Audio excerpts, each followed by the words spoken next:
Assalamualaikum warahmatullahi wabarakatuh. Salam sejahtera, salam manis, salam mesra untuk semua subscriber yang telah subscribe saya punya channel YouTube ni. Jahat mereka. Saya dah lama tak upload video dalam YouTube saya ni. So hari ni saya fikir apa yang saya nak upload. Sebelum tu kita pakai kain semota dulu.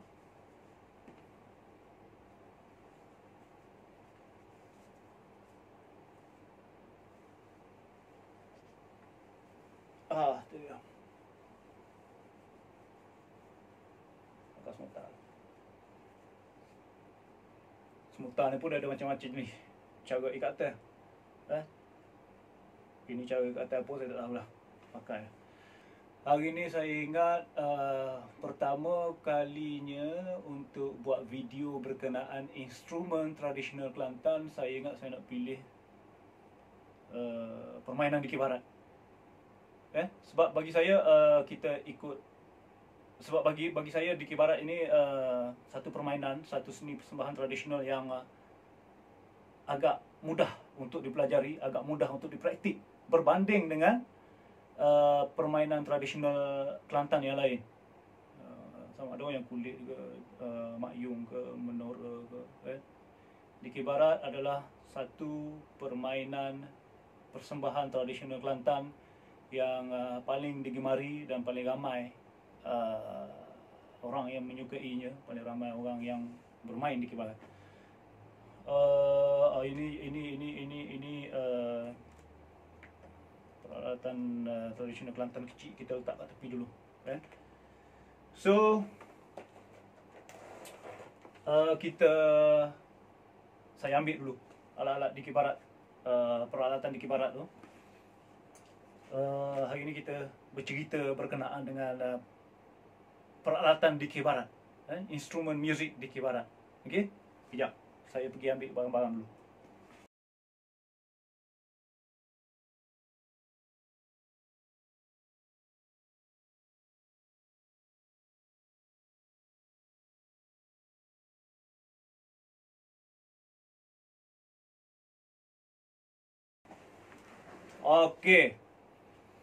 Okey,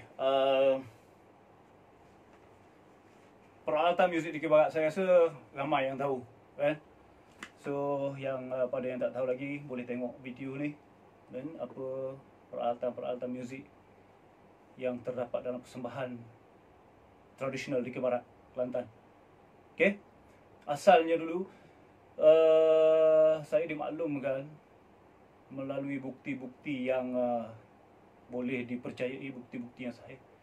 Peralatan Dikir Barat yang ada hari ini bukannya peralatan yang mula-mula wujud Dikir Barat dulu. Peralatan yang ada hari ini peralatan Dikir Barat yang dah mengalami evolusi, sehinggalah adanya peralatan muzik Dikir Barat yang hari ini. Kalau dulu-dulu tidak digunakan peralatan yang sekarang. Maksud saya dulu-dulu tu mungkin pada tahun 40-an, 50-an, kan? Bila dah masuk zaman 60-an, 70-an, peralatan Dikir Barat sekarang digunakan. Okey, kita masuk ke peralatan yang pertama.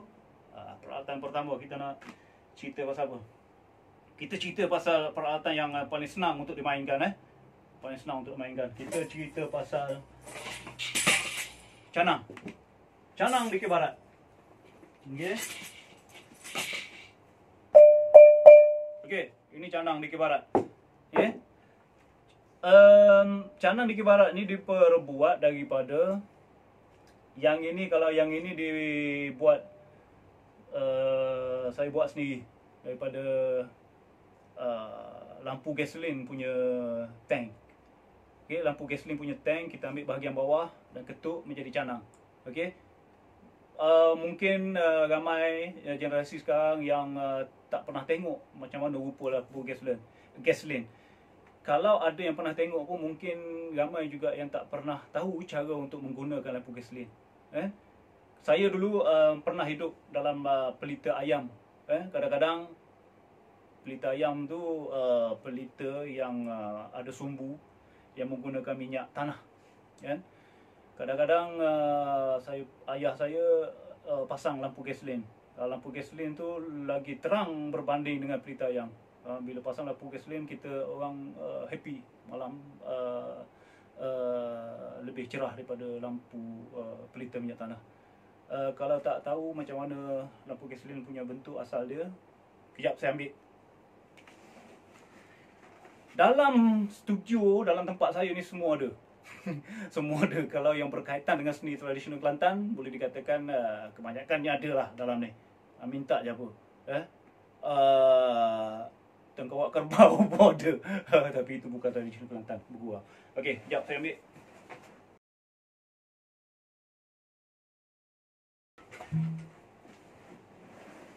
Okey, saudara-saudara.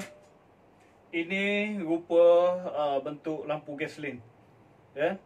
Dia ada mentol. Mentol dia dibuat daripada kain. Ya, mentol dia dibuat daripada kain. Minyak, kita pakai minyak gasolin. Dan benda ni dipump untuk nyalakan mentol dia. Saya pun dah tak ingat dah cara menggunakannya. Sebab saya ingat masa saya kecil-kecil dulu, dalam umur 6 tahun, 5 tahun macam tu, ayah saya guna lampu gasolin, kan? So canang ini terjadinya daripada tangki ni. Tangki kat bawah ni kita potong, ambil ni, ketuk, menjadikan ketuk tombol, bagi ada tombol, dan jadilah sebiji canang dikir barat, kan? Mengeluarkan bunyi yang sangat bagus. Ada juga tank ini dibuat daripada tembaga, dan ada juga tank ini dibuat daripada besi. Tak ada masalah, asalkan sound yang keluarnya sedap. Okey, itu lampu gasolin, kan? Sound yang keluarnya sedap. Dia punya key, sebenarnya dalam dikir barat ni, key-nya tidak ditetapkan dengan tuner sangat. Dia ditetapkan dengan telinga, kan? Bila dah masuk, tapi dengan telinga ni sangat subjektif lah, kan? Kadang-kadang key canang ini sama, tetapi air suara dia tak sama, kan? Kadang-kadang key canang, contoh kata key canang ini key D, kalau ada 3 biji, tak semestinya, walaupun key-nya sama, tak semestinya air suara dia sama. Nak air suara yang sedap, suara yang sedap. Canang, kejap, lupa pakai.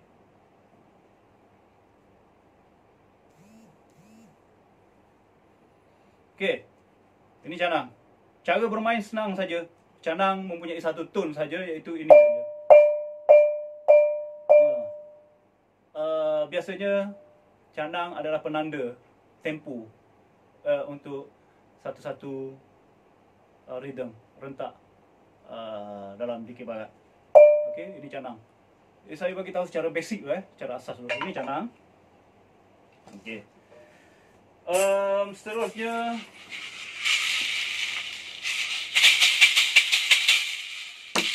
marakas ataupun buah romba, bukan buah rampai, buah romba. Marakas ni ada 2 biji, sepasang, so sepasang kiri dan kanan. Ianya dibuat daripada bahan terpakai juga, bukan bahan terpakai, tak terpakai pun bagus juga, iaitu pelampung yang ada dalam flush punya tandas tu, pelampung air flush tandas tu. Ini ditebuk dan dimasukkan biji ball bearing basikal yang kecil tu, dan mengeluarkan bunyi yang sangat kuat, Saya tak jumpa lagi marakas yang dijual di kedai, yang dibuat mungkin oleh LP, yang dibuat sama soundnya dengan marakas dikir barat yang kita buat sendiri. Tak ada sound, tak sama soundnya. Yang ada itu terlalu halus, untuk untuk ghazal, terlalu kasar bunyi, tak ada yang bunyi yang tajam, tak ada yang macam ni. So kebanyakan marakas dikir barat dibuat sendiri juga, oleh pembuat alat muzik dikir barat. Ianya dimain dengan 12 tangan, Ada sepasang, ada 2 biji. Okey. Seterusnya ini malakas. Okey, seterusnya kita ada tamborin. Okey, tamborin ini peralatan pilihan. Kalau dalam bertanding pun, kalau tak nak pakai tamborin boleh, kalau nak pakai pun boleh. Ada syarat-syarat yang tidak memberi untuk pakai tamborin. Tamborin tidak tak ada yang buat tamborin sendiri. Semuanya tamborin yang dibeli di kedai. Bermacam-macam brand, bermacam-macam harga tamborin. Okey, ini tamborin. Seterusnya, okey, kita masuk kepada rebana. Kita masuk kepada rebana. Okey, ini adalah rebana anak. Rebana anak. Okey. Ini adalah rebana ibu. Okey, untuk membezakan rebana anak, rebana ibu ni cukup senang. Yang kecil itu anak, besar itu ibu. Rebana bapak tak ada. Bapak pergi cari makan, ibu je ada kat rumah jaga anak. Okey, rebana anak dia bunyi dia cukup tinggi, high punya tone. Kedua-dua rebana ni ada rotan di dalamnya. Rotan di dalamnya ni untuk menegangkan kulit. Untuk menegang kulit. Kalau tak tegang, bunyinya juga tidak tinggi, tidak high pitch. Sama juga rebana ibu. Rebana ibu juga dia ada rotan kat dalam. Rotan kat dalam. Dia dibuat daripada 3 benda. Iaitu kayu, rotan dan juga kulit. Kulit kambing. Rebana ibu dibuat daripada kulit kambing, dia punya muka. Rebana anak pun di kulit kambing. Ada kalau orang dulu-dulu dia panggil rebana ibu ni panggil redak.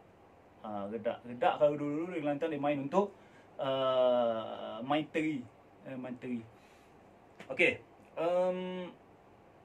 Ada bermacam-macam harga untuk rebana di Barat ni, rebana ibu, rebana anak.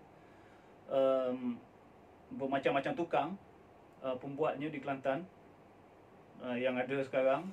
Dan alhamdulillah, walaupun dah ramai orang-orang lama dah tak ada dalam pembuatan rebana di Barat, tetapi ianya disambung oleh pembuat-pembuat muda yang berminat, yang menjadi penerus kepada di bidang pembuatan rebana di Barat ni. Kayu yang digunakan juga ada bermacam-macam jenis kayu, tetapi yang penting kayu yang tidak boleh, yang susah untuk pecah.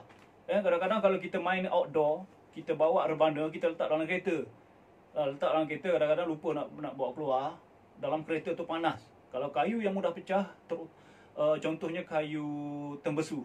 Kayu tembesu adalah sejenis kayu yang sangat keras tetapi mudah untuk pecah. Bila masuk dalam kereta, panas, dia akan merekah. Merekah ini akhirnya pecah. Okey, untuk body dia tak kisah kayu apa pun, asalkan keras dan tahan daripada retakan dan juga pecah. Sama juga rebana anak. Okey, ada rotan ini untuk diselitkan di antara kulit dengan body ini, dan juga ada baji. Baji ini pun peranan dia untuk tegangkan, untuk tegangkan kulit. Okey, satu lagi, tak ada penyedak. Ini penyedak. Penyedak ni tak kisah bentuk macam mana pun penyedak ni. Ini saya buat daripada kayu rengas. Untuk setak rotan masuk ke dalam, masuk ke dalam. Okey. Apa-apa lagi yang saudara-saudari subscriber yang nak tahu berkenaan di Barat, rebana apa semua ni, boleh komen kat bawah, boleh komen kat bawah apa lagi yang nak tahu. Sekarang ni saya bagi tahu secara basic dulu peralatan muzik di Barat. Okey. Rebana anak, rebana ibu. Ini penyedak. Penyedak ni digunakan untuk sedak rotan ni, untuk tegangkan kulit dan juga untuk masukkan baji ni kalau rebana itu kendur. Selepas bermain, rotan ini hendaklah dibuka balik, disimpan dengan keadaan yang macam ni. Jangan simpan rotan ini berada di dalam. Okey.